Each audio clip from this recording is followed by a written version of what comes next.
अपने business model को कैसे डिजाइन करें। आज के इस वीडियो में हम समझेंगे बिजनेस मॉडल के बारे में डिटेल्स में। तो मेरे साथ इस वीडियो में अंत तक बने रहिए, क्योंकि बिजनेस मॉडल को अच्छे से समझना और इसको अपने बिजनेस के अंदर इम्प्लीमेंट करना बहुत ज्यादा इम्पोर्टेंट है। तो आइए शुरू करते हैं। मैं मधुमिता स्वागत करती हूँ आपको इस वीडियो में। बिजनेस के अंदर रेवेन्यू और प्रॉफिट ये दोनों इक्वली इम्पोर्टेंट है, क्योंकि हम ऐसे कुछ बिजनेसेस को देखते हैं जिनके अंदर रेवेन्यू तो जनरेट होता है बट उनके अंदर प्रॉफिट नहीं जनरेट हो पाता है, और जिस वजह से वो एक दिन बंद हो जाते हैं। एक बिजनेस के अंदर रेवेन्यू और प्रॉफिट दोनों को बैलेंस्ड वे में चलाने के लिए, एक बिजनेस को बैलेंस्ड वे में आगे लेके जाने के लिए बिजनेस के अंदर राइट बिजनेस मॉडल का होना बहुत ज्यादा इम्पोर्टेंट हो जाता है। बिजनेस मॉडल का मतलब क्या है? बिजनेस मॉडल का मतलब है कि आप जब कोई भी प्रोडक्ट या सर्विसेज के जरिए कोई भी प्रॉब्लम की सॉल्विंग कर रहे हैं कस्टमर की, और उसके थ्रू आप पैसा कमा रहे हैं, तो उस मॉडल को बोला जाता है बिजनेस मॉडल। एक बढ़िया बिजनेस मॉडल ही आपको हेल्प करेगा आपके बिजनेस के अंदर ज्यादा से ज्यादा प्रॉफिट कमाने में और अपने बिजनेस को आगे लेके जाने में, एक एस्टेब्लिश्ड बिजनेस के रूप में, एक पॉपुलर ब्रांड के रूप में अपने प्रोडक्ट या सर्विसेज को आगे मार्केट में रिप्रेजेंट करने में। तो वीडियो में आगे बढ़ने से पहले अगर आप इस तरह से बिजनेस, सोशल मुद्दा और मोटिवेशन के रिलेटेड और भी वीडियोस इस चैनल पे देखना चाहते हैं, तो इस चैनल को भी सब्सक्राइब करके बेल आइकन को हिट कर दीजिए, ताकि मेरे अपकमिंग वीडियोस आपसे मिस ना हो। अभी हम दो एग्जाम्पल लेंगे, दो एग्जाम्पल को समझेंगे जो बेस्ट बिजनेस मॉडल है आज के दौर में इंडियन मार्केट में। फर्स्ट एग्जाम्पल है जियो का। जियो का जो कॉस्ट है, टिकट कॉस्ट है, वो कम है। उनकी जो डाटा कॉस्टिंग है वो कम है। वहाँ पे फ्री ऑफ कॉस्ट कॉलिंग का भी सुविधा है, जिस वजह से जहाँ पे इंडियन मार्केट में 10 से 15 करोड़ के लोगों की आबादी थी जो मोबाइल यूजर्स थे, वो आज 60 करोड़, 16 करोड़ तक पहुंच गया है। और ये सिर्फ जियो की कम डाटा कॉस्टिंग और फ्री के कॉल्स की सुविधा के वजह से ही हो पाया है। और टेलीकॉम इंडस्ट्री में 50% से भी ज्यादा मार्केट आज जियो का है। तो जियो आज टेलीकॉम इंडस्ट्री में किंग बन के बैठा है। जियो का कॉन्सेप्ट बहुत ही सिंपल है। जियो का कॉन्सेप्ट है कि उन्होंने ज्यादा क्वांटिटी में फोकस किया है। उन्होंने अपनी डाटा कॉस्टिंग कम कर दिया। उन्होंने जो टिकटिंग है, जो एंट्री प्राइस है, उसको कम कर दिया, और जिसकी वजह से ज्यादा लोग उनकी जो टेलीकॉम सर्विसेज है उसको यूज करने लग गए। और वहां पे उनकी जो एवरेज कॉस्टिंग है, जो उनकी इंफ्रास्ट्रक्चर और बाकी की चीजों की जो कॉस्टिंग है, वो सेम ही रह गया। तो एवरेज में उनकी जो कॉस्टिंग है और उनकी जो रेवेन्यू जनरेट हो रहा है, उसके अकॉर्डिंग वो अपने प्रॉफिट को बैलेंस करके एक बैलेंस्ड वे में, एक सक्सेसफुल बिजनेस के रूप में, एक सक्सेसफुल बिजनेस मॉडल को एस्टेब्लिश कर पाए हैं। सेकंड एग्जांपल है फेसबुक का। फेसबुक जनता को, मतलब कंज्यूमर को हेल्प करता है, उनको फ्री में अपनी वर्चुअल कम्युनिटी को बिल्ड करने में हेल्प करता है। फ्री में लोग फेसबुक में आते हैं और अपनी एक वर्चुअल कम्युनिटी, अपनी फ्रेंड्स की एक बड़ी से बड़ी नेटवर्क वो वहां पे बिल्ड कर पाते हैं। और वहीं पे जब एडवर्टाइजर्स आते हैं अपनी एडवर्टाइजिंग एड्स लेके, तो फेसबुक उनसे चार्ज करता है। उन्हीं जनता के अगेंस्ट, उन्हीं कंज्यूमर के अगेंस्ट वो चार्ज करता है एडवर्टाइजर से ज्यादा पैसा। और फेसबुक का इनकम का एक ही जरिया है, वो सिर्फ एडवर्टाइजर्स के जरिए ही इनकम करता है। और इसी तरह से इनकम करते हुए आज के दौर में फेसबुक $70 बिलियन का टर्नओवर करता है एनुअली। तो कितना बड़ा ग्लोबली अपना बिजनेस कर रहा है फेसबुक, सिर्फ और सिर्फ एक ही इनकम सोर्स के जरिए। तो अगर बिजनेस मॉडल अच्छा हो तो कोई भी बिजनेस आगे बढ़ सकता है, कोई भी बिजनेस ज्यादा से ज्यादा प्रॉफिट कमा सकता है। ओला, उबर, फ्लिपकार्ट, बिग बास्केट, अमेज़न जो भी आज सक्सेसफुल है मार्केट में, हर एक सक्सेसफुल बिजनेस के पीछे उनके सक्सेस का सीक्रेट है उनका बेस्ट बिजनेस मॉडल को चूज करना। माल किसी और का है, उसको चाहता कोई और है, और वो बीच में एज ए मीडिएटर काम करते हैं, दोनों को मिलाते हैं और उससे ही वो प्रॉफिट जनरेट करते हैं। अभी हम 4 की पॉइंट्स को समझेंगे बिजनेस मॉडल को प्रिपेयर करने के लिए, जो इम्पोर्टेंट है।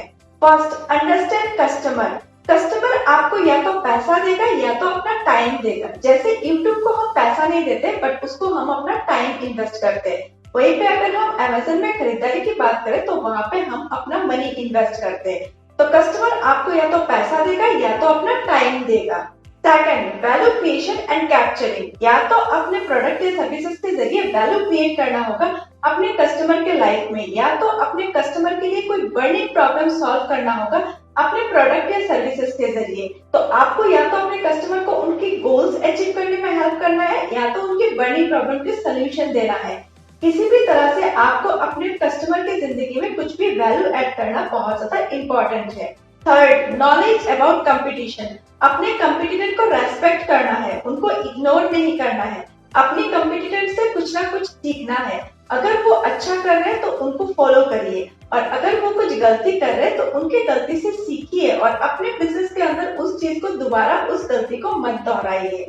Fourth, how to distribute. अपने प्रोडक्ट या सर्विसेज को कैसे आगे डिस्ट्रीब्यूट करना है, कैसे इजीली अपने कस्टमर तक पहुंचाना है, इसको भी समझना बहुत ज्यादा जरूरी है।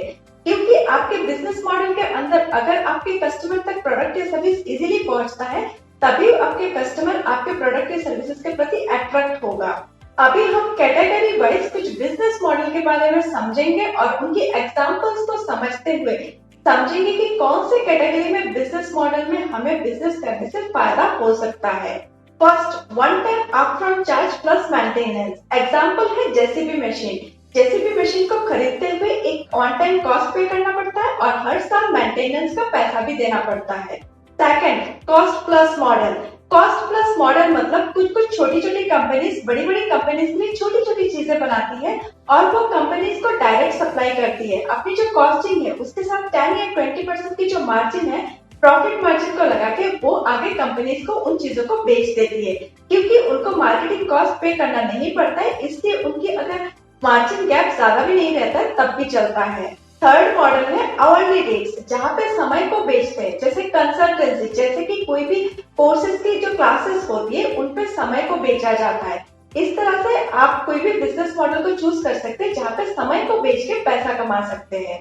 फोर्थ मॉडल, सब्सक्रिप्शन और लीजिंग। जब तक उस प्रोडक्ट या सर्विसेज को यूज करेंगे तब तक ही पैसा देना है, जैसे कि Amazon प्राइम, G5, नेटफ्लिक्स, इस तरह के बहुत सारे सब्सक्रिप्शन के ऑप्शंस हैं। ऐसे मॉडल आजकल बहुत ज्यादा चल रहे हैं, जैसे कि हाउसिंग रेंट या तो लीज में लिया हुआ घर, इस तरह की लीजिंग में भी आप काम कर सकते हैं।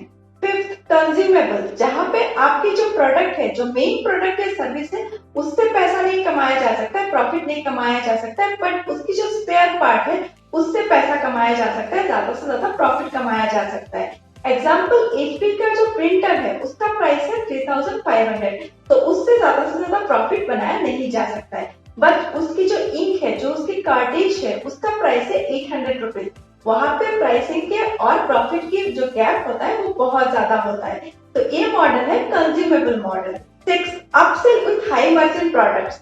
अपसेल में जहाँ पे कोई भी छोटी प्रोडक्ट को और बड़ी प्रोडक्ट के बीच में, सपोज एक कोल्ड ड्रिंक की 500 लीटर की बोतल है और एक 2 लीटर की बोतल है।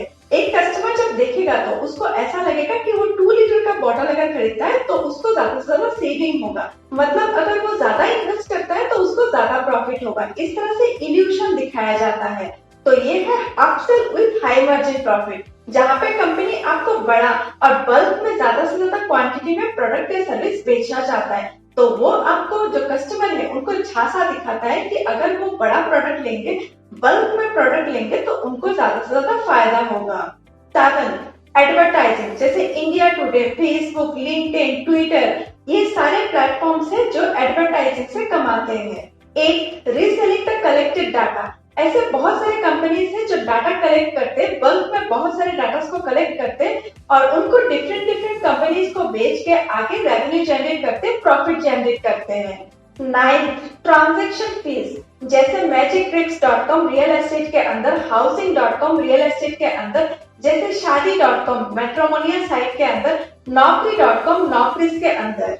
10th एंड लास्ट मॉडल है फ्रेंचाइज मॉडल। फ्रेंचाइज मॉडल के अंदर एग्जांपल है KFC, Subway, McDonald's, Domino's, pizza हट, ये सारे बेस्ट एग्जांपल है फ्रेंचाइज मॉडल के अंदर, जहाँ पे दोनों ही पार्टी, जो फ्रेंचाइजी देता है और जो फ्रेंचाइजी लेता है, दोनों ही प्रॉफिटेबल होते हैं। आशा करती हूँ ये वीडियो आपको एक राइट बिजनेस मॉडल को चूज करने में आगे हेल्प करेगा और आप भी अभी गौर फरमा सकते हैं कि आप भी अपने बिजनेस के अंदर कौन से बिजनेस मॉडल को चूज करने से ज्यादा प्रॉफिट जनरेट कर सकते हैं, क्योंकि अल्टीमेटली प्रॉफिट जनरेट करना ही हमारा मेन लक्ष्य होता है। तो आज के लिए बस इतना ही। आपको ये वीडियो कैसा लगा, इस वीडियो के कमेंट सेक्शन में कमेंट करिए और अगर आपके मन में कोई सुझाव है, किसी टॉपिक में वीडियोस चाहते हैं, तब भी इस वीडियो के कमेंट सेक्शन में कमेंट करिए। मैं नेक्स्ट वीडियोस में आपके टॉपिक के रिगार्डिंग वीडियोस बनाने की कोशिश जरूर करूंगी।